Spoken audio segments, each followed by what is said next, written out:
Thank you very much to Tim. I should explain that in Liverpool, in England, there are two religions. One is whether you're Catholic or Protestant, and the other is whether you support Everton or Liverpool. That's the two soccer teams. So the first thing you ask somebody when you're in the city is which team do you support and which cathedral do you go to. So it makes a big difference in Liverpool. So the liturgical constitution of the Second Vatican Council, Sacrosanctum Concilium, speaking of liturgical music, stated, "The musical tradition of the universal church is a treasure of inestimable value, greater even than that of any other art. The main reason for this preeminence is that, as sacred song unites to the words, it forms a necessary or integral part of the solemn liturgy." I wonder how many of you here today would rank music in your liturgical celebrations as a number one priority, or even as a high priority. Granted, I am a musician, so you would probably think that I would see it as important.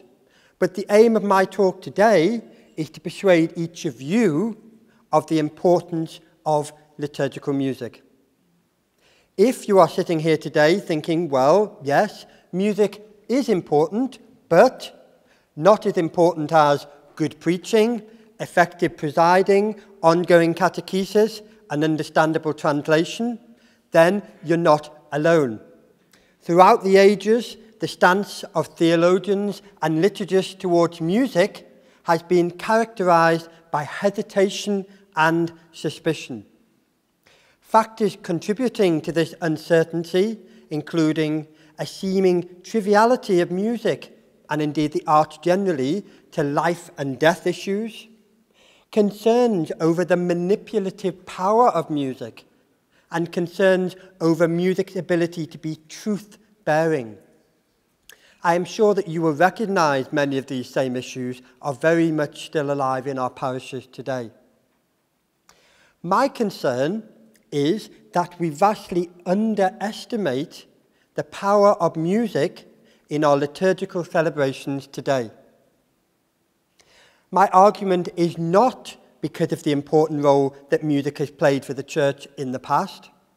My argument is not because music is considered cool and relevant today.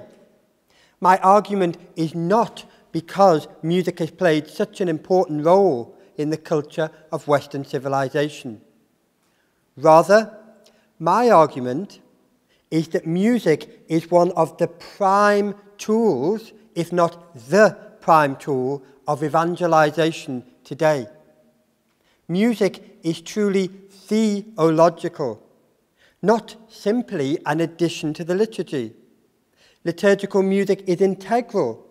It allows us to grow deeper in our relationship with Jesus Christ and his church.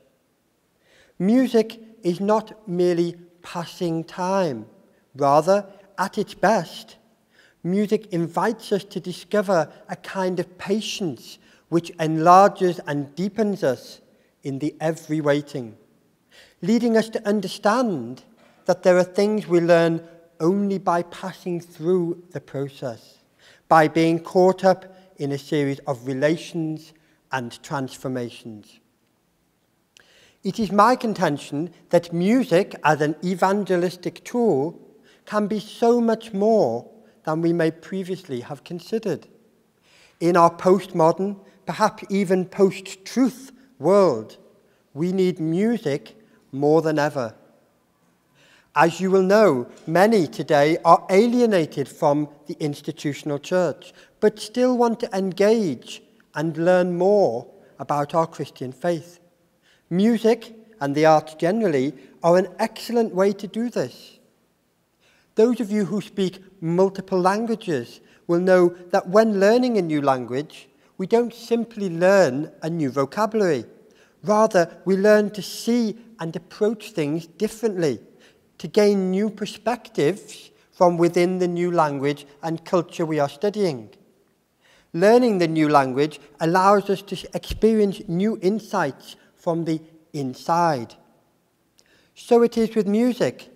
Music can invite us into the Christian faith. It can develop our capacity to use our ears to hear and our eyes to see. It can lead us to the face of God. Have you considered that music already plays a greater role in your life than you might realize? Musical theologian Jeremy Begbie outlines 4 ways in which music shapes us. Number 1, combining music with hope. Music speaks when words fail. There will be times when you have experienced or taken part in a piece of music that was able to express your thoughts and emotions in a way words simply couldn't. Music can express the full range of our emotions and more. Music can also reshape our lives, thoughts, and directions over time. My 9-year-old son can be quite moody and argumentative, particularly in the morning on our way to school. So we get in the car, and I turn on the car radio, and I put on our local classical music station, and I stop talking. And if he argues with me, I say nothing, and I just let the music play. And 9 times out of 10, we get out of the car at school, and he's just fine. And he's very happy to chat, and he's calmed down. So that music is able to transform him, to calm him down, and to put him in the right frame for the day. We live today in an instant culture. The internet and social media, along with smartphones, mean that we rarely have to wait long to communicate with others. Gone are the days of sending a letter by post, which would take several days to be delivered, and then several more days to await a response. St. Paul, in his letter to the Romans, teaches that in waiting, we learn to be patient. We can, in fact, become enriched in waiting. After all, our entire Christian faith is one of joyful waiting for the second coming. Music is a prime example of delayed gratification. A piece might build up to a climax and then recede again. The music will not necessarily be symmetrical or predictable, but it may take us on a journey. Experiencing music can take us out of our own comfort zone. Music can reshape us by generating empathy. We can be taken out of our comfort zone to places we don't necessarily want to go. Think of a horror movie when the character is creeping through the house. It is the tense or the scary music that draws us towards the emotions that the character is experiencing, and in fact causes us to feel that very same emotion, even though we're sitting in the cinema or in our armchair at home. On December 24th, 25th, 1914, Allied and German soldiers laid down their weapons on the Western Front, and together they sang Silent Night and other Christmas carols. For those few short hours, enemies at war shared in a common experience. Music is both an expression of what life is, but also what life could become. Music reshapes us by retiming us. One of my favorite Bible verses is taken from Psalm 90. 1,000 years in your sight are like a day that is just gone by, or like a watch in the night. Music allows us to try and comprehend the timelessness of infinity, serving as a bridge from a meaningful past to a hoped-for future. Certain hymns and chants help us to attune to the liturgical calendar. O come, Emmanuel, situates us in Advent. O come, all ye faithful, celebrating the Lord's nativity. We mark the season of Lent with Lord, who throughout these 40 days, before our outpouring of Alleluias during the Easter season. My naming of these hymn titles will no doubt have drawn from your memory liturgical experiences of singing these hymns. It wouldn't really feel right singing Jesus Christ is risen today on Christmas Day, would it? What is common then to these four examples of the way music shapes us is that it is a two-way engagement. We engage with the music, but the music also engages with us, either immediately or over time. I would suggest that this should be a foundational understanding for our liturgical music in our parishes. We engage Sunday by Sunday, singing and hearing liturgical music. And over time, that liturgical music will form us as Christian disciples, inviting us to perceive the world in new ways. So, my talk today is not intended to be a list of how to do good liturgical music, nor is it a critique of what might be good or bad liturgical music. It is not a guide to what you should be doing in your parishes. Rather, it is an invitation for you to consider the power of music in your liturgical celebrations from four key perspectives. Number one, liturgical music needs to be evangelizing. Number two, liturgical music needs to be dramatic.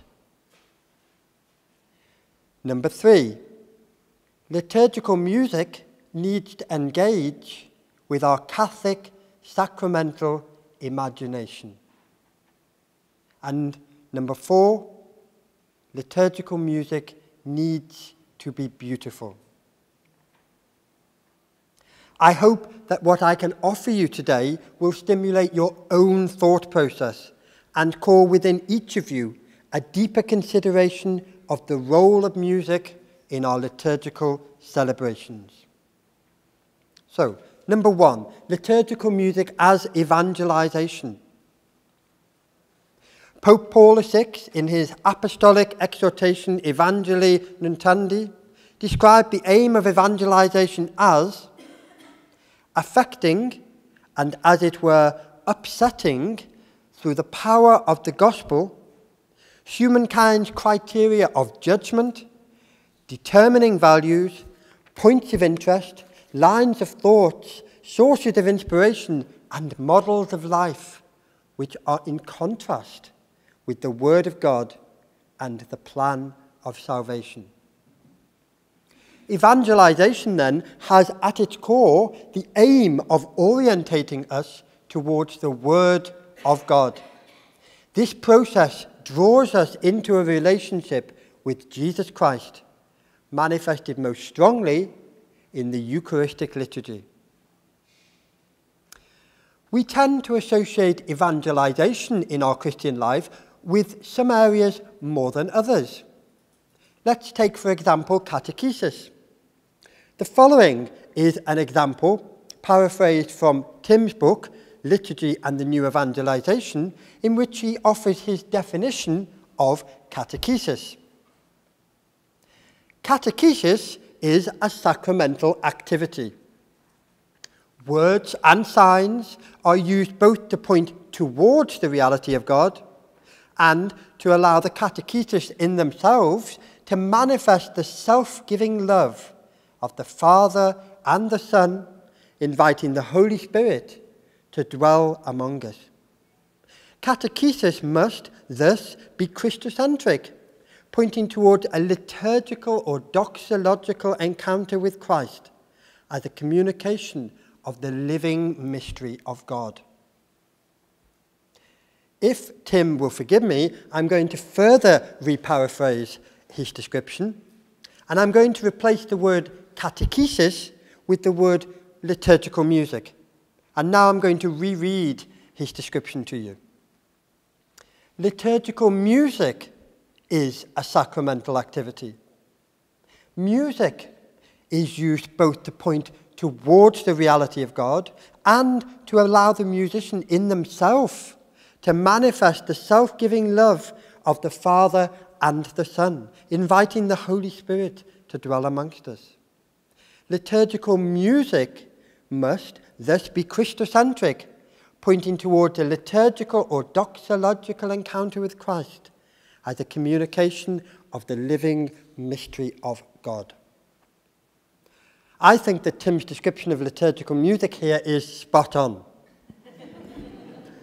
Both catechesis and liturgical music, thus, have similar evangelizing roles and could in fact work in harmony. But in practice, I would suggest that liturgical music is often seen as having a lesser role in evangelization than catechesis. Similar comparisons might be made about the role of the homily or of liturgical prayer generally.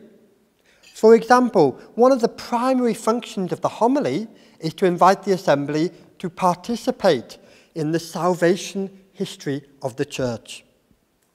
We recall, we experience, we look forward within the narrative of salvation. We are invited through the ministry of preaching to participate anew in the self-giving act of love of God. Guided by the preacher, we make the history of salvation our own by refashioning it or refleshing it in our own time. Music can also carry out this role. One example, all music is necessarily of the past, perhaps leaving aside improvisation. All music performed today is in a different circumstance to when it was first used. Each performance is the first performance in this place, this circumstance, this group of people, this moment in salvation history, even if in fact it has been performed in this place before.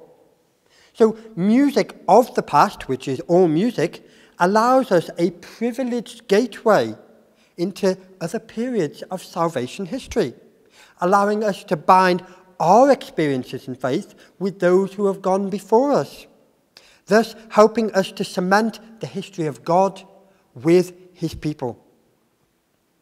Evangelization, then, should, in my opinion, be the primary purpose of liturgical music, as it is for catechesis, liturgical prayer, homiletics, and so many other areas of our Christian life.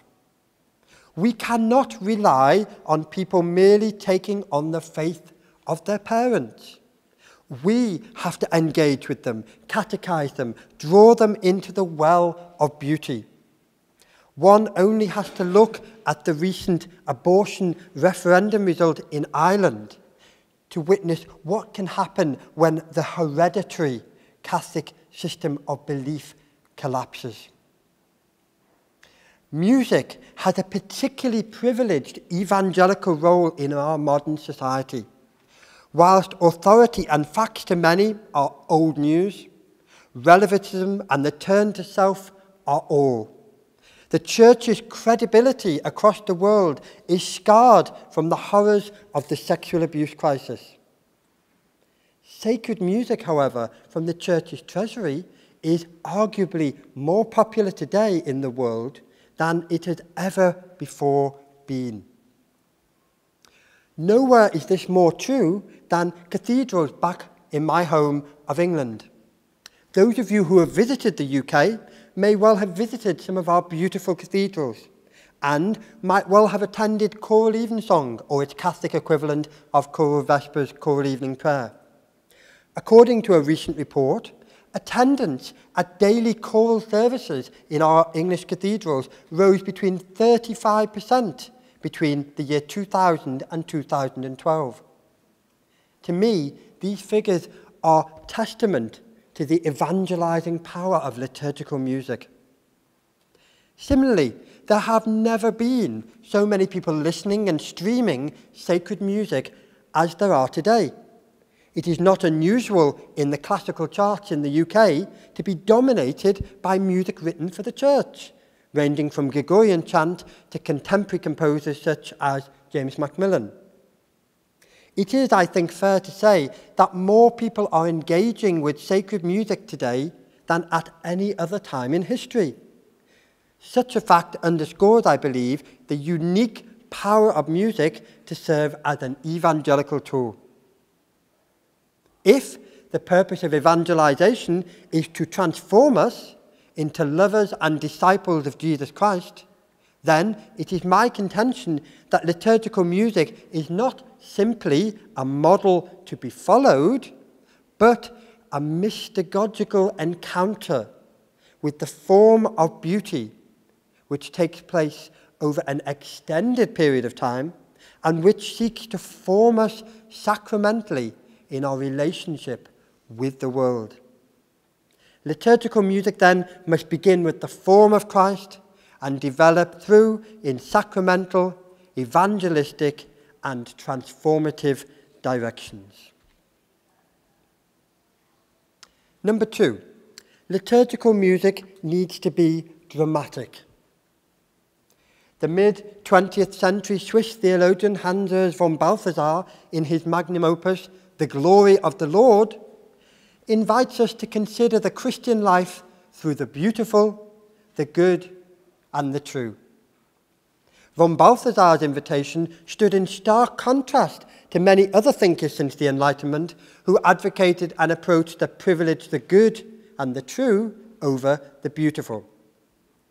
Much modern theology places the human subject as the starting point of theological reflection, something von Balthasar deliberately sets out to counter. His Theodramatics considers the history of salvation and our responses to God's divine action. When we watch a film or we go to the theatre, we become caught up in the performance.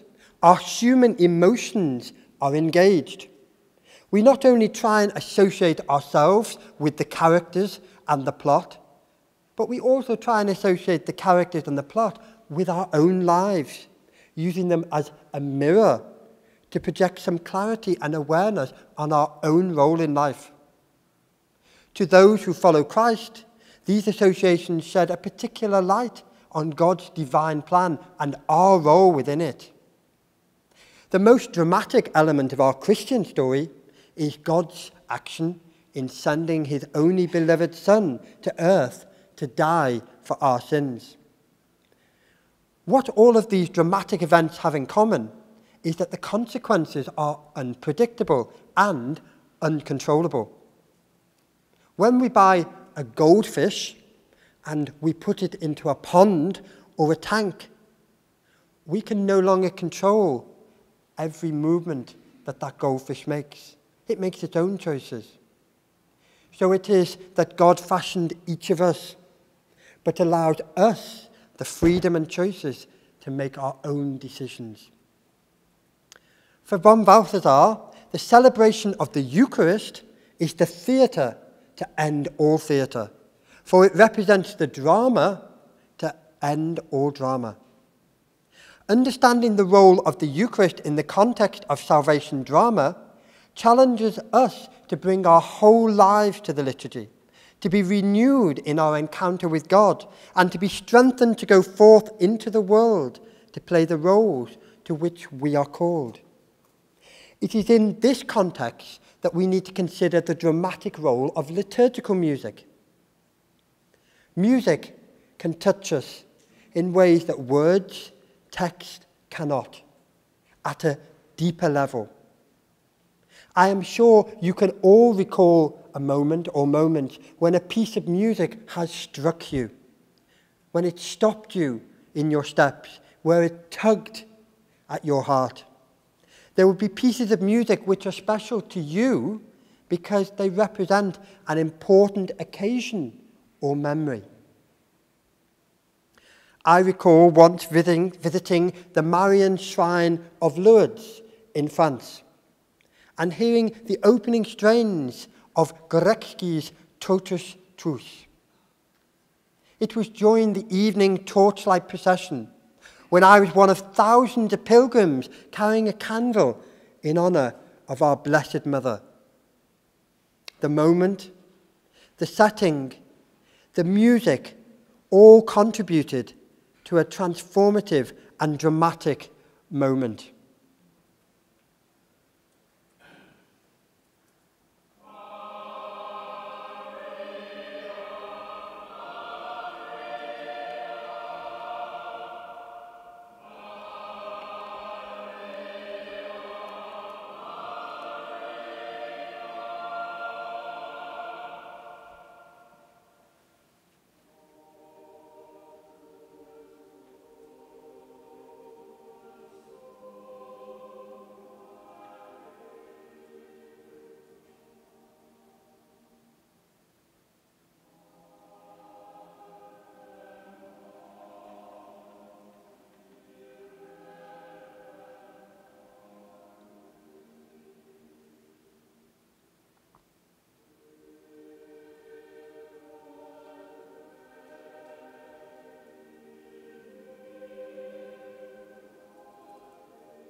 After hearing this piece for the first time, I discovered that it had been written to be sung in Victory Square in Warsaw when Pope John Paul II returned to the city to celebrate Mass in 1987. The Latin text, Totus tuus Maria, I am all yours, Mary, was in fact Pope John Paul's apostolic motto. I recall sharing this piece with my wife-to-be, leading to us choosing it to be sung at our wedding. Thus, this piece now holds a special place in both our hearts. When we listen to it, we are reminded of our love for each other, our love for Mary, and for the Church. It is not only complex choral music that can be dramatic in the liturgy. Each year on Holy Thursday, we in Liverpool, as you all will, have the procession at the end of the Mass of the Lord's Supper to the altar of repose.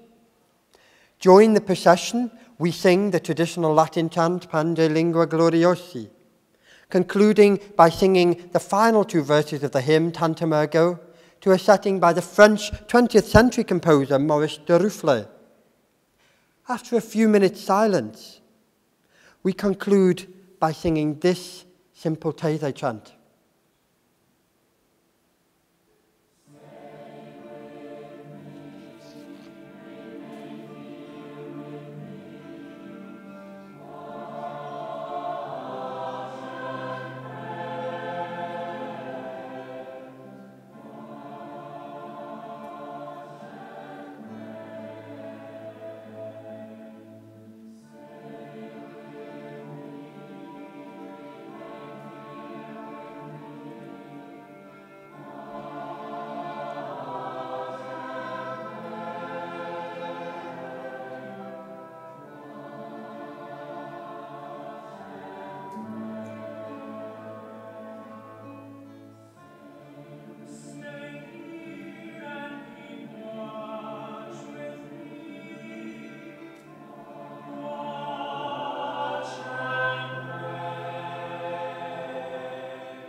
This is a very moving time at the end of our service.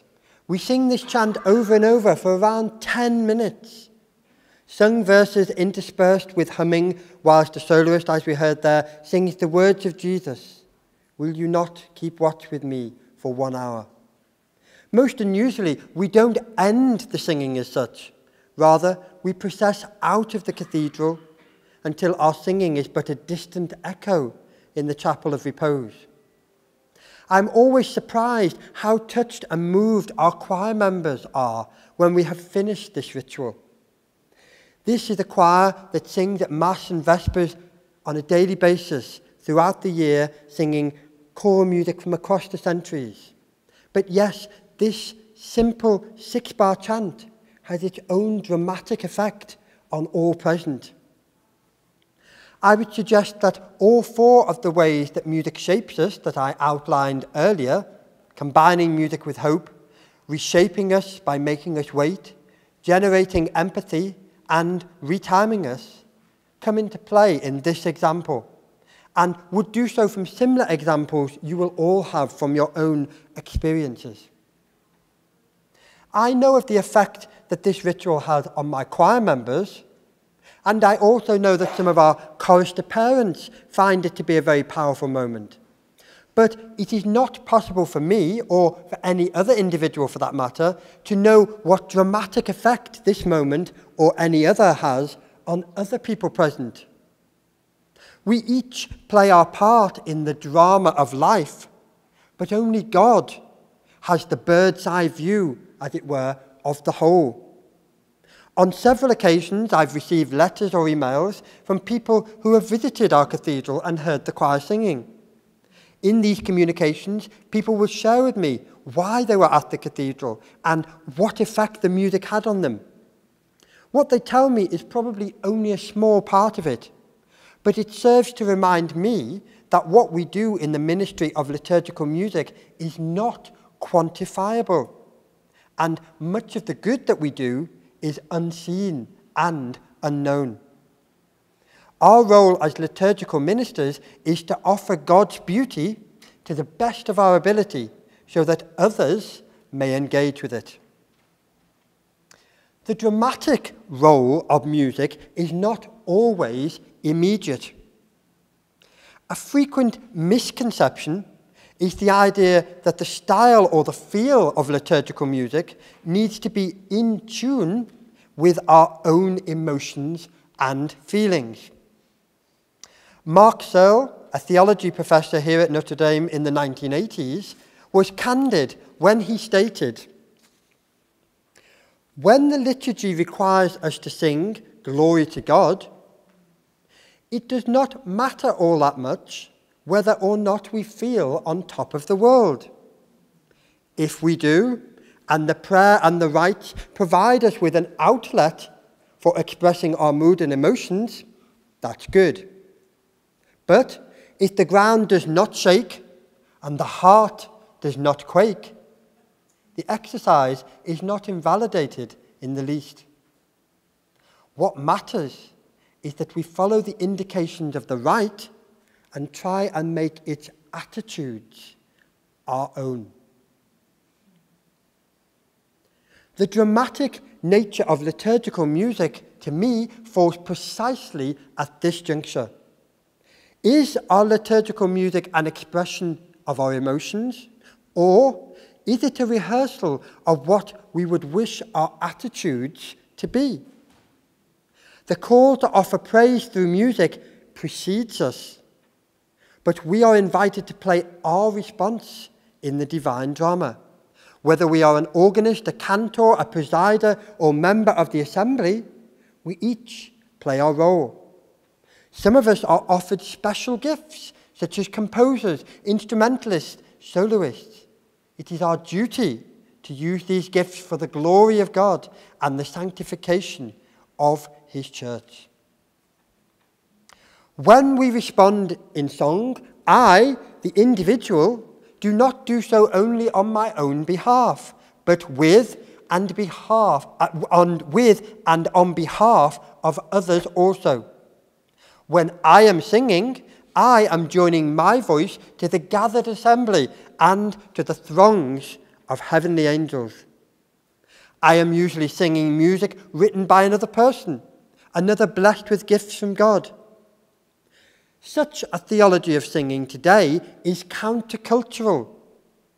In liturgical music, our ideal is to sing una voce dicentes, with one voice, binding the local community with the heavenly hosts, as we have in the preface, with all the angels, archangels, and heavenly hosts, we join together in singing, Holy, holy, holy Lord God of hosts. And thus, our earthly liturgy becomes a replica of the heavenly liturgy. Liturgical music, then, is part of the drama of salvation, our response to the call we receive from God. It is unceasing. Over time, it forms us, it molds us, it softens our hearts, and it orientates us towards the Lord. To paraphrase Mark Searle, to expect liturgical music to echo our feelings is to court disappointment. To try and shape liturgical music to manipulate people's feelings is to court disaster. Liturgical music that serves our dramatic purpose will be nourishing. It will have depth. It will form us. It will catechize us. Poor quality compositions performed badly will do little to fire our liturgical imagination. Number 3, liturgical music needs to engage with our Catholic sacramental imagination.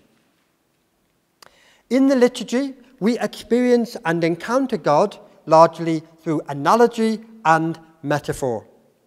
Analogy, a way that we can let beauty speak to us of God, while still allowing God to remain God, is a fundamental Catholic principle and is key to our Catholic sacramental vision. The use of analogy to capture our sacramental vision requires imagination, which leads us into a world of enchantment. Artists and musicians bring this world closer to us. They allow us to see the presence of God in all creation and to see the sacramentality as a revelation of God. One only has to walk around this beautiful campus, for example, the works of art that Carolyn reflected on Tuesday evening, to see sacramental imagination in action. Christian liturgical arts in the first millennium were understood as not just communicating meaning, but transforming the assembly into a witnesses of an event in progress and to envelope them into it. I would argue that in many of our present-day liturgies, particularly in how we relate to the arts, we are overly focused on the search for rationalization, understanding, and meaning. Early Christians, on the other hand, immersed themselves in the sacramental mystery and then rejoiced in the beauty which grew out of it. Therefore, I ask, in this spirit of ressourcement, can we not rejoice in the beauty of music in the liturgy and use it as a means to search into the mystery of God? When we read a good book or novel or attend a play, we engage both with the medium and the message. We appreciate both that which is being said and done and how it is being said and done. Hymns may be seen as the novels of liturgical music. If we have a hymn diet heavy on me and God, then our liturgical imagination is likely to be rather insular. Contrast this with an excellent example of theological poetry that expands our imagination, such as that of Blessed John Henry Newman's Praise to the Holiest in the Height. This hymn captures the breadth of the narrative of salvation history, capturing our human role within it from fall to redemption. God's incarnation is placed above every other divine gift, demonstrating God's willingness not only to understand our existence, but also to show us how to live. Our response can only be to give praise to the holiest in the heights and in the depths.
This is a hymn text akin to a classic novel.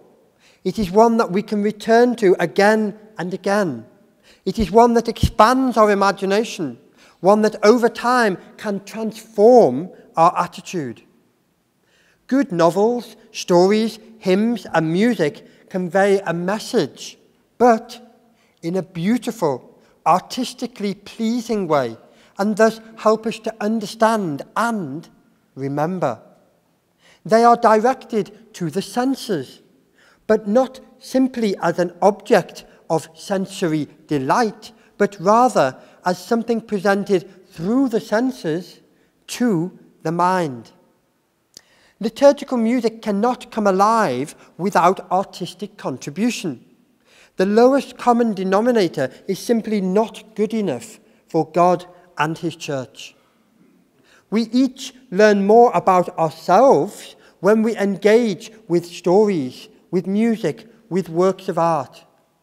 But our memories become impoverished if the source material available is lacking or of poor quality. One difficulty we face today is that our postmodern world makes it difficult for worshippers to interact meaningfully with that which is holy. We favour rationalism and we show distrust of imagination. We seek not to delve deeper into mystery, but to explain it. Much communication within our postmodern world privileges the conveying of information. Liturgical music that follows such a pattern falls into the trap of the message trumping the medium. The medium, in this case a piece of music, is reduced to merely being a form of communication, conveying information. The music doesn't seek to nourish, to evangelize, or to transform us. Without these attributes, we will struggle to imagine sacramentally through music. Each year in Liverpool, in my cathedral during Eastertide, we have a diocesan celebration for children. Our cathedral can seat over 3,500 people, so it's quite something when the place is packed out with Catholic school children from schools across the diocese. Ahead of the Mass each year, my colleagues and I visit the schools to prepare the children in the music. This year's celebration was just last week. During our rehearsal visits this year, I was constantly asked, would we be singing the Latin song again?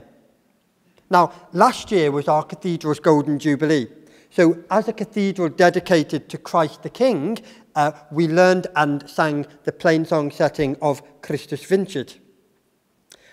One of the teachers told me a few weeks ago that the children from her school had sung this song repeatedly on the coach on the way home from the Mass, and had asked the head teacher if the school could adopt it as their school song.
I tell this story not to advocate that only plain chant music in Latin is good, but to demonstrate how a piece of music can capture people's imagination.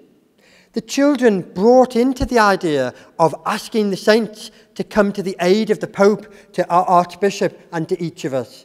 They brought into the extra effort that it took learning the chant and the Latin. They brought into trying to guess the saints' names in Latin and working out what they would be in English and what their names would be translated into Latin. I think it is fair to say that this song captured these children's liturgical imagination and will likely remain with them for a long time.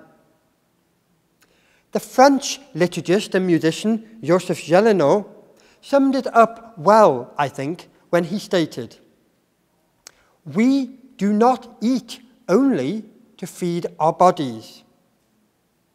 We do not sing only to make music. We do not speak only to teach and learn.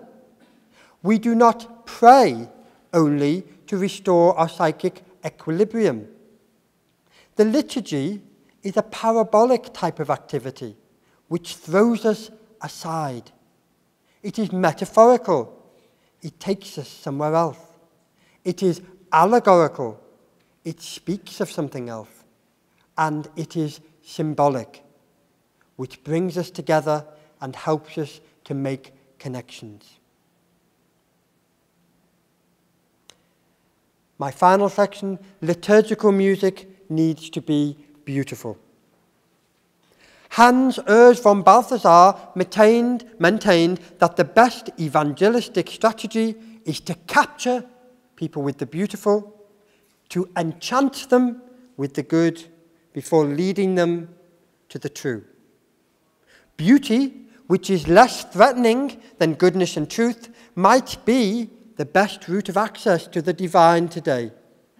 The way of beauty is a privileged pathway of evangelization and dialogue. For the believer, this leads to Christ. For the non-believer, it can be a catalyst for an encounter with Jesus Christ, the first step on the road to evangelization. I have lost count of the number of people I have met or spoken to who speak about the vigil that took place in Hyde Park in London in 2010 during the visit of Pope Benedict XVI. A crowd of over 80,000 people, many of them young people, entered into a hushed and devout silence during an extended period of adoration. They prayed, they sang, they listened. For many of the people who have recalled this event to me, it was indeed an experience of being engaged with beauty and being subsequently led to a deeper faith and relationship with Jesus Christ. Oscar Wilde once famously stated, "All art is useless." All art is indeed useless in the sense that it doesn't have a utility. Thus, it shouldn't be judged according to a purpose, but instead simply for its beauty. Think of cradling a newborn baby. The feeling we get is one of pleasure, one of joy. This comes from the beauty of the act of the moment. There is no measurable benefit that we gain from the act. Rather, we simply revel in the moment. This is because we human beings are not simply utility creatures.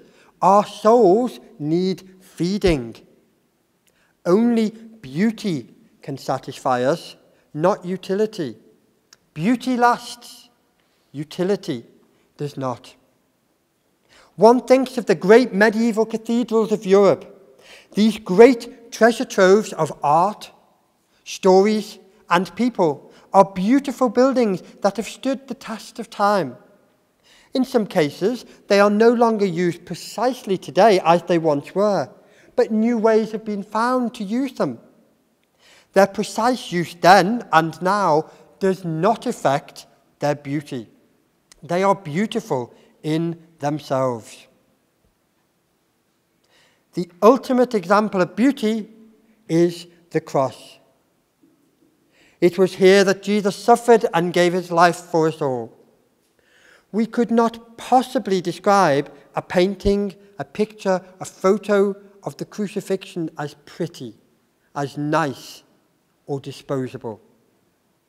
Rather, such an image draws us towards the source of all beauty. It questions us, it strikes us to the core.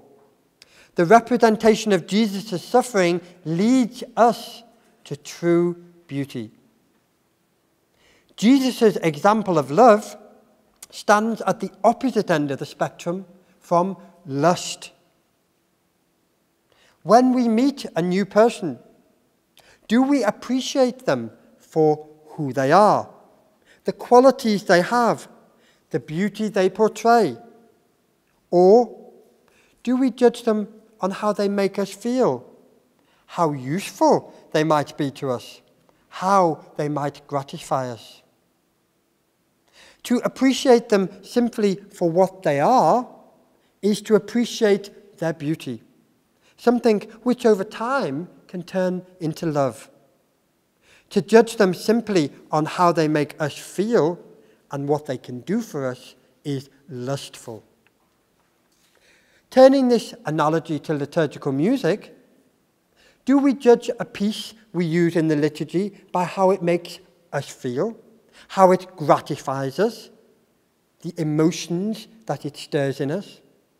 Or do we appreciate the music for the qualities it has, the beauty it portrays, the attitudes it may form? Lust is disposable and leads us nowhere. Lust must be overcome to reach the source of beauty, a beauty which must be contemplated, not possessed, a beauty which is the revelation of God here and now. Beautiful music will always have a use. In our Reformed liturgy, some works of the past no longer serve the same function that they may once have done. As with the great medieval cathedrals, it is important that we judge liturgical music firstly in terms of its overall beauty, and not solely in terms of its function. The philosopher Roger Scruton provides helpful advice here when he says, if we take beauty seriously, then function ceases to be an independent variable, but rather it becomes absorbed into the aesthetic goal. Always there is the demand that we approach beauty for its own sake, as a goal that qualifies and limits whatever other purposes we might have. A practical application of this might be in choosing a setting of the Holy Holy at Mass. Do we use a setting that is perhaps musically uninspiring, but which fulfills the requirement that we sing a particular text and get a good vocal response? Or do we seek better quality music, a setting that might be less immediately participatory or accessible? When we need a hammer to drive in a nail, we are not particularly concerned about the actual hammer in itself. We are only concerned that it can do the job that we need it to do, i.e., driving the nail into the wall. Have we then fallen into a similar situation with a set liturgical text such as the Holy Holy, in that we are only concerned that we have provided a musical setting that encourages vocal participation? Our judgment, then, is merely on the function and the utility that the musical setting provides. We haven't considered its beauty. It is unlikely that such music will lead us to a deeper contemplation, draw us deeper into a relationship with the divine.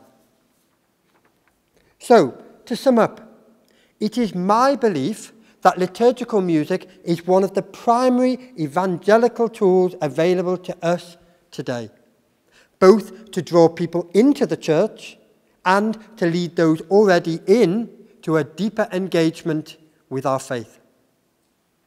At the outset of this talk, I outlined 4 ways which music shapes us, in ways which we might not realize, combining music with hope, reshaping us by making us wait, generating empathy, and retiming us. Whilst evangelization has more often been associated with other areas of church life, I believe it is overdue time that we should see liturgical music as a prime method of evangelization, a path which would have significant consequences for how we see liturgical music in the life of our parishes today. Music has a particularly privileged role in today's society, being able to speak across ages, cultures, and languages. It is an important element of the drama of God's salvation history, in which we today play a part. Music can touch us and others in ways that we cannot describe, or in many ways even be aware of. As workers in the Lord's vineyard, it is our role to offer the best that we can so that our assemblies are nourished.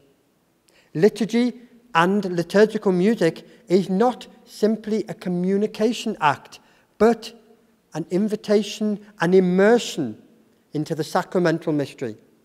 Both the message and the medium are thus important.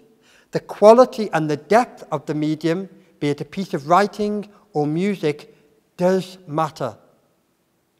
For liturgical music to be evangelistic, to play a role in our salvation drama, and to engage with our sacramental imagination, it needs to be beautiful. Art is in itself useless.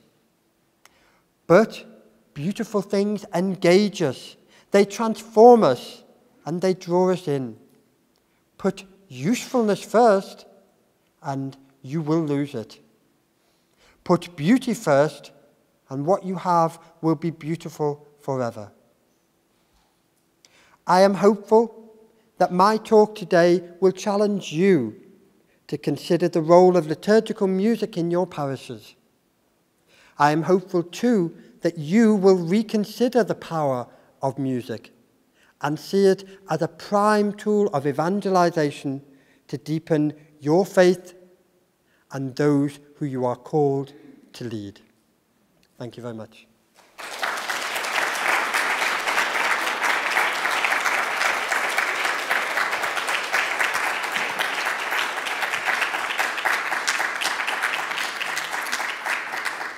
We have about 5 minutes for a couple of questions.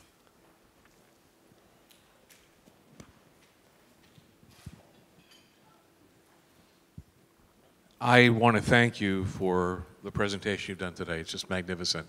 Some communication theorists have written that when we organize our knowledge or our experience around the visual, we relate to it like a thing. We organize it around the oral, we relate to it like a presence, an immersion, a baptism. And I just think you beautifully demonstrated that today. And to me, that's what the liturgy tries to do for us, is really bring us into that presence of the Holy Mystery. And music is the one example we use when we're doing a lot of catechesis with people about how we transcend where we are. You know, music takes us back, it takes us forward, it moves us to a different place even while we're here in the present. So thank you. I think what I was trying to do was to show you that I know that some of you are catechists, some of you are RCIA, some of you are pastors, is that many of the things that you hold dear also apply to music, and that you may not have considered that before. So hopefully that point has got across.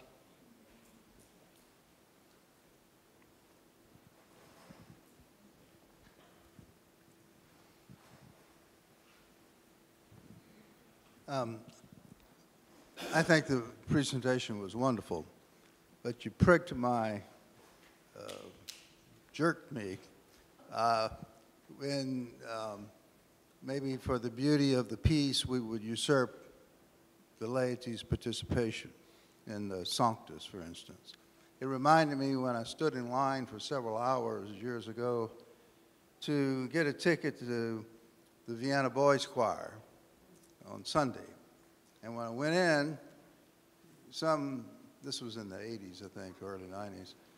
You know, a retired or an auxiliary bishop came in and said the Trinitine Mass facing the wall, and the choir was up there singing Mozart, and I think I would have enjoyed it better, if enjoy is the right word, or if I would have been uplifted more if it had been a concert.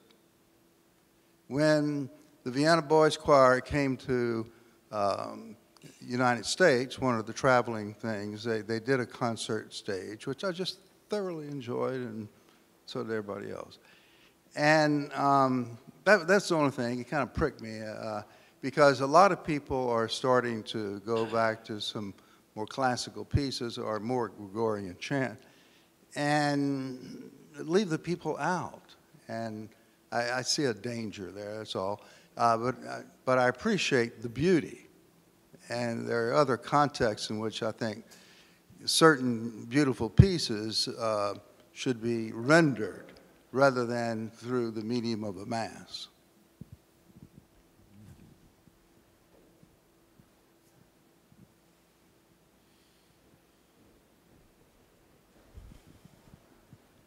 We'll make this the last question. I really appreciate your talk very much. I noticed that the contemporary music that you presented was music that was informed by the tradition. What? We encounter, at least I encounter in the United States, much music that is more in the style of, say, something that we might hear on Sesame Street, or that's the style, and it's often very rhythmically driven. And it doesn't obfuscate the passage of time or the temporal, but, whereas you might have more of an experience of something eternal, but it emphasizes temporality. I wonder if you might have any comment on music being informed by the tradition or coming out of more pop music or maybe nursery school type traditions. Yeah, I mean, I deliberately today tried to speak from my own experience, and you know, the reality in my case is that you know, I work in a cathedral. I'm lucky enough to have a choir that sings Mass and Vespers every day. But before I did this job, I spent 8 years working in a city called Bradford in England, which is a very multicultural city, and I was sent in. I think I was an experiment, but I was sent in to see if I could get children from many different backgrounds, many different cultures, to sing together. And that was my job, and I spent 8 years doing it. And what I learned in that time was children, perhaps more than adults, because we all have baggage, children could immediately smell what was good music. And it didn't matter whether that came from the West End, it didn't matter whether it came from a pop song, it didn't matter whether it came from Mozart or whether it came from Gregorian chant. Immediately, the children would turn their noses up at something that wasn't good music, but it would immediately sing their hearts out with something that was good music. So I learned very quickly then that the style wasn't important, it was the quality of the music. And, you know, if you're going to sing a pop song, then you find the very best pop song and you sing it. If you're going to sing something from the West End or Broadway, then you find the very best example of it and you sing it. The same with Mozart, the same with chant. So I think style is less important, but good quality, because then it's nourishing, then it's something that we can come back to again. And, you know, as I say, children to me are the ultimate people who will find these things for us. You know, and I'm lucky enough to spend 3 or 4 hours rehearsing children in singing every day. And, you know, within 10 minutes, I can get the idea whether they think a piece is rubbish. And if it is, it probably is. You know, and I'm allegedly the educated musician, but they're the ones who know very quickly what good quality is. All right, well, let's thank our speaker one last time. Thank you very much. So much. Thank you.